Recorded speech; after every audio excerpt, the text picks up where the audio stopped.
अगर आप एक एक्टर बनना चाहते हैं, या आप एक आरजे बनना चाहते हैं, रेडियो में काम करना चाहते हैं, या फिर आप एक वॉइस ओवर आर्टिस्ट बनना चाहते हैं, तो आज का ये सेशन आपके लिए बहुत इंपॉर्टेंट है। क्योंकि आज जो हमारे गेस्ट हैं वो एक जाने माने एक्टिंग ट्रेनर हैं। एक्टिंग के साथ ही साथ वो आरजे यानी कि रेडियो जॉकी बनने का भी ट्रेनिंग देते हैं, और वो एक कम्युनिकेशन ट्रेनर भी हैं, बातचीत की कला सिखाते हैं। वो एक वॉइस ओवर आर्टिस्ट कैसे बने उसकी भी ट्रेनिंग देते हैं। तो हम स्वागत करना चाहेंगे आज के इस टॉक शो में मिस्टर कमल चौधरी का। कमल सर, आपका बहुत बहुत स्वागत है आज के टॉक शो में। थैंक चाहूंगा यू कि सो मच सर, अशोक जी, आपने हमें इस काबिल समझा। जी। तो इसके पहले कि मैं वो सवाल पूछूं, मैं जानना चाहूंगा सर आपकी लाइफ जर्नी के बारे में। बचपन से लाइफ थोड़ी स्ट्रगलिंग थी क्योंकि पेरेंट्स के साथ नहीं पला मैं। When I born my mother died and फिर नानी जी ने पाला। स्टेप मदर थी। तो पापा मिलने आते थे कभी कभी। मैं स्कूलिंग मेरी दिल्ली में हुई, पहाड़गंज में नवशक्ति स्कूल में हुई। लेकिन मैं स्टडीज में अच्छा था शुरू से ही। लेकिन अंदर से स्कूल लाइफ से ही मैं स्टेज शोज वगैरह करता था, कल्चर एक्टिविटीज में पार्टिसिपेट करता था स्कूल में। ओके। अचानक 16 ईयर्स की एज में एक थिएटर ज्वाइन करने का मौका मुझे मिला। दर्पण ग्रुप का नाम था। बहुत अच्छा थिएटर ग्रुप था। तो वहां से मेरी एक्टिंग की जर्नी स्टार्ट हुई। मैंने कभी नहीं सोचा था मेरे खानदान में कोई एक्टर नहीं है, सिर्फ एक मैं ही हूँ। और जी। फिर आपने ट्रेनिंग कब स्टार्ट किया, सिखाना कब स्टार्ट किया आपने? मैंने पहले 12 साल मैंने थिएटर किया, लगभग 98 तक मैं थिएटर करता रहा। फिर मैंने इस फील्ड को थोड़ा सा मुझे मैंने छोड़ दिया क्योंकि शादी हो गई। ओके। तो शादी के बाद तो वो मेरा फैमिली प्रोफेशन था प्रिंटिंग प्रेस का। तो मेरे दादाजी के टाइम का था। तो उन्होंने कहा कि ये तो इकलौता हमारा हमारे घर का चिराग है, ये बिजनेस नहीं संभालेगा तो कौन संभालेगा। तो मुझे जबरदस्ती उस प्रोफेशन में जाना पड़ा। लेकिन 12 साल अच्छे ग्रुप से मैंने सौरभ शुक्ला जी के साथ प्ले किया, हिमानी शिवपुरी जी के साथ मैंने एक्ट किया है प्ले में। काफी मैंने अच्छे अच्छे प्लेस किए क्योंकि और साहित्य कला परिषद में मैंने 180 रुपए पर डे के हिसाब से 2 ढाई साल जॉब भी की है एज ए इंटर्नशिप के तौर पर। तो फिर मैंने थोड़ा गैप रहा, फिर मेरा जो दोबारा एक्टिंग शुरू हुआ। मैंने अपने घर वालों को कहा कि देखो जी, मेरे बस का ये प्रिंटिंग प्रेस संभालना वाला बिल्कुल नहीं है। बहुत अच्छा लेविश बिजनेस था हमारा, हमने उसको बंद कर दिया। मैं कहा देखो, मेरे अंदर का एक आर्टिस्ट है वो मर रहा है। मैंने दोबारा शुरू किया 2010 में। तो मास कम्युनिकेशन की मुझे कॉलेज ऑफर हुए। मैंने JIMS Jagannath institute of management studies पढ़ाया। मुंबई में लाइव वायर पढ़ाया, मेथड अप पढ़ाया। दिल्ली में क्राफ्ट मीडिया स्कूल में मैंने बहुत सारी ट्रेनिंग दी, voice over, dubbing, radio jockey और एक्टिंग के बैचेस शुरू किए। आपका एक लंबा एक्सपीरियंस है, और मुझे जी लगता जी। है कि आपके जो पढ़ाए स्टूडेंट्स हैं आज वो बहुत अच्छा कर रहे होंगे, अलग अलग अलग मुकाम पे होंगे। सो जब आपने सर जी थिएटर की बात की तो मेरे मन में एक सवाल आता है कि थिएटर एक्टिंग और सिनेमा एक्टिंग, इन दोनों को आप डिफाइन करेंगे, क्या डिफरेंस है इन दोनों में? इंडिया में जितने लोग एक्टर बनना चाहते हैं वो इसी कंफ्यूजन है। अगर एक्टर में एक्टिंग में कामयाबी पाना चाहता हूँ, उनका सपना तो है कि वो स्क्रीन पर अमिताभ बच्चन बनना चाहते हैं, ऋषि कपूर बनना चाहते हैं, रणबीर कपूर बनना चाहते हैं। लेकिन अपनी बहुत बड़ी लंबी लाइफ थिएटर को दे देते हैं। मैं ये कहता हूँ थिएटर और सिनेमा बहुत अलग तरह का एक्टिंग, अलग अलग अलग तरह की एक्टिंग स्किल सिखाते हैं। थिएटर आपको परिपक्व करता है आपकी भाषा में, आपके कॉन्फिडेंस लेवल में। लेकिन लंबे समय तक थिएटर नहीं करना चाहिए। आप थिएटर को थोड़ा टाइम दीजिए, अच्छा थिएटर कीजिए, रेप्यूटेड थिएटर ग्रुप कीजिए, फिर उसके बाद आपको कैमरा फेसिंग एक्टिंग जरूर सीखनी पड़ती है। आप कोई भी थिएटर आर्टिस्ट देख लीजिए, एनएसडी का हो या कहीं का हो, जब तक उसने कैमरा फेसिंग एक्टिंग का दामन नहीं थामा, वो कामयाब नहीं हुआ। एक अच्छे थिएटर एक्ट्रेस को नाम कमाने के लिए कैमरा फेसिंग एक्टिंग सीखना ही पड़ता है, चाहे फील्ड में जाके या मेरे जैसे किसी प्रोफेशनल से सीख कर। जी। तो एक एक्टिंग की बात हो गई, अगर कोई आरजे बनना चाहता है तो वो बताइए सर कैसे एक आरजे बना जाए? आरजे बनने के लिए सबसे पहले तो आपका कम्युनिकेशन स्किल अच्छा होना चाहिए। एक्टिंग हो या रेडियो जॉकी फील्ड हो, जो हमें आम दुनिया सिखाती है। अब मैं क्या करता हूँ, मेरी हॉबी है, मैं सड़क पे चलते हुए लोगों से बात करता हूँ, अमीर हो, गरीब हो, बच्चा हो, बूढ़ा हो, मैं सबसे बातें करता हूँ। क्योंकि ये जो हमारे समाज जो हमें सिखाता है वो कोई नहीं सिखाता।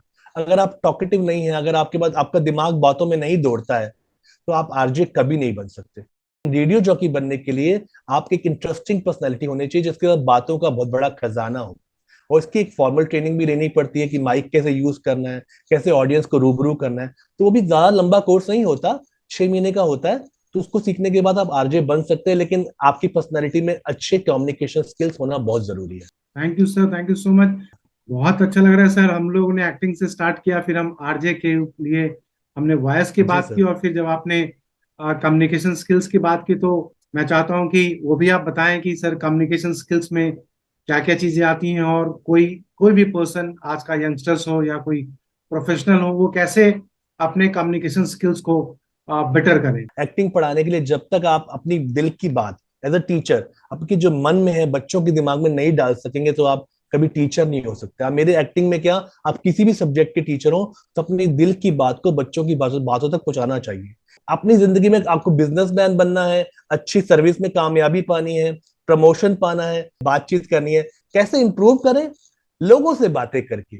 मेरी सबसे बड़ी एक मेन हैबिट है, मैं अपने स्टूडेंट को कहता हूँ रोज 4 नए लोगों से बात कीजिए, चाहे आप एक्टिंग में हैं, चाहे आप आरजे फील्ड में हैं, चाहे आप वॉइस ओवर आर्टिस्ट हैं। क्योंकि उससे आपको अलग अलग तरह के करेक्टर के लोग मिलेंगे, अमीर गरीब आदमी, किसी की टोनल क्वालिटी क्या है, कोई बहुत तेज बोलता है, किसी का वॉइस थ्रो कम है, किसी का ज्यादा है। तो सब ऑब्जर्वेशन और कम्युनिकेशन स्किल में लोगों की बातों को ऑब्जर्व करना बहुत जरूरी है कि लोग कैसे बात करते हैं। टीवी के इंटरव्यूज देखिए, टॉक शोज देखिए, चाहे वो इंग्लिश के हो, किसी के भी हो, किसी भाषा के हो, आप उसको सुनिए, न्यूज सुनिए कि न्यूज कैसे एक न्यूज रीडर न्यूज पढ़ता है, अपनी बात को किस तरह से अच्छे वे में ऑडियंस को बताता है कि आज ये हुआ कल ये हुआ। तो आपको ये सब सुनना पड़ता है। और अच्छे कम्युनिकेशन के लिए गुड लिसनर होना बहुत जरूरी है। अगर आप गुड लिसनर नहीं है तो आप अच्छे कम्युनिकेटर नहीं बन सकते हैं। तो ये सब चीजें छोटी छोटी बातें हैं, एक्सरसाइज है। बाकी मेरा कोर्स भी है, उसको ज्वाइन करेंगे तो पता चलेगा और डिटेल्स में। Thank you sir, thank you so much. आपने काफी डिटेल में बताया कि किस तरह से हम काम कर सकते हैं अपने कम्युनिकेशन स्किल्स के ऊपर। मेरे माइंड में एक और क्वेश्चन आ रहा है कि सर आपने इतना काम किया है एक्टिंग के क्षेत्र में, थिएटर में, बाकी ट्रेनिंग के फील्ड में, तो मैं चाहता हूं कि आप 3 लर्निंग्स हमें बताएं जो आपकी लर्निंग्स रही हैं, चाहे वो पर्सनल लर्निंग हो या फिर प्रोफेशनल लर्निंग हो। सबसे पहले मैं कहता हूँ कि अगर आपको एक्टिंग ज्वाइन करनी है, मुंबई में जो एक्टर जाते हैं, एक्टिंग की बात करूंगा, लोग क्यों कामयाब नहीं हो पाते? हिंदी डिक्शन का बहुत लोचा है। हमारे बिहार में, यूपी में, पंजाब में, मध्य प्रदेश में, राजस्थान में लोगों की भाषा अच्छी नहीं है। और जब तक हिंदी अच्छी नहीं होगी आप कामयाबी कभी नहीं पा सकते। तो अपनी भाषा पे काम कीजिए। और सबसे बड़ी बात है डेडिकेशन रखिए, सिंसियर रहिए। आप डोंट माइंड, मैं बॉम्बे जाता हूँ, मुंबई देखता हूँ कि लोग मुंबई चले तो जाते हैं, माँ बाप का पैसा भी लगाते हैं, लेकिन वहां जाके ना थोड़ी अय्याशी की दुनिया में खो जाते हैं। तो वो उस अय्याशी को थोड़ा गैप रखना है। जिस काम पे के लिए आप मुंबई आए हैं उस पर फोकस कीजिए। लोग बनने का सपना तो जरूर देखते हैं कि मैं एक्टर बनूं, रेडियो जॉकी बनूं, लेकिन उनमें फोकस की कमी होती है।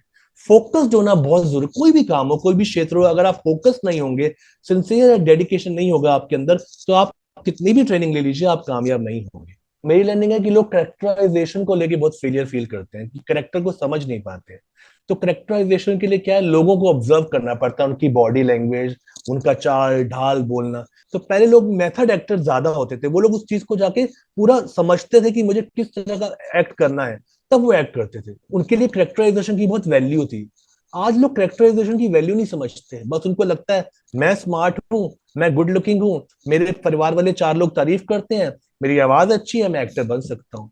बस ये जो मिथ है ना, ये बहुत दूर, इसको दूर करना पड़ेगा। डेडिकेशन, सिंसेरिटी, और आपको उस पे फोकस के साथ साथ करेक्टराइजेशन, बॉडी लैंग्वेज, अपनी भाषा पे काम करना बहुत जरूरी होता है। बिल्कुल सही कह रहे हैं सर। आपने जो अपना नॉलेज शेयर किया, आपने जो बताया एक्टिंग के बारे में और किस तरह से एक आर्टिस्ट बन सकते हैं, आपने कम्युनिकेशन स्किल्स के बारे में बताया, तो ये सारे जी। चीज मैं चाहता हूँ कि जो भी हमारे देखने वाले हैं, जो यंगस्टर्स हैं जिनका इंटरेस्ट है इन सभी एरिया में, वो आपसे कांटेक्ट कर सकते हैं। आपकी वेबसाइट और आपके इंस्टीट्यूट के बारे में स्क्रीन पे देख सकते हैं।